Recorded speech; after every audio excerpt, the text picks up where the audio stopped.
Hi, kids. Do you ever dream? Well, of course you do. What I should really ask is, how often do you remember your dreams? Our Bible readings for today are two very interesting stories, and one of them is about a man named Jacob. Jacob dreamed and remembered some of them. Do you recall Jacob? He is the grandson of Abraham and Sarah. Stories about him and his family are in Genesis, the very first book of the Bible. Jacob was a very enterprising and a sometimes very naughty young man. He had a twin brother named Esau. Because Esau was born just before Jacob, this meant Esau would be the head of the family when their father died. This was called his birthright because he was the oldest, even though it was only by a few minutes. Well, Jacob fooled their father Isaac into making him the head of the family instead of Esau. Esau was so mad about this that Jacob had to run for his life. He went to live with his uncle Laban in a far-off land where he took care of Laban's sheep and goats. To pay him for this, Laban said, when the mommy sheep and goats had babies with spotted coats of fur, Jacob could keep those sheep and goats for himself.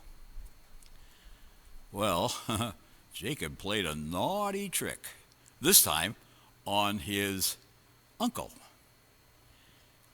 He did something that made most of the babies have spots in their fur.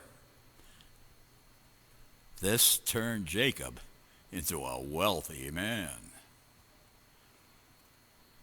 When Uncle Laban learned he had been cheated, well, once again, Jacob had to run for his life. He packed up his family and his flocks for the long trip back to his father's home. And it was on this trip that he had such an important dream that people talked about it for centuries until finally someone wrote it down in the Bible. Jacob dreamed that he had a wrestling match with God. Only he didn't know it was God. He thought it was just a man. He didn't know who the man was, but he really, really wanted to win. And he almost did, until the man broke Jacob's hip and tried to get away. But Jacob wouldn't let him. He held on to him so tightly that the man offered to bless him if Jacob would just let go. And what do you think the blessing was? More sheep and goats to make him even richer? No. The blessing was a new name. What? Just a name? What kind of blessing is that?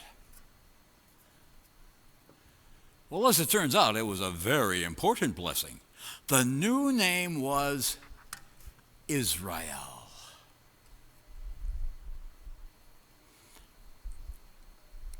Does that ring a bell?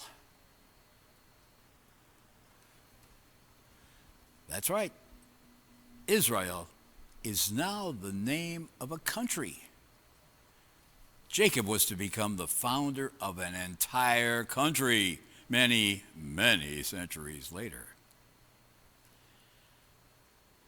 And who was the man who gave Jacob a name that would become a country?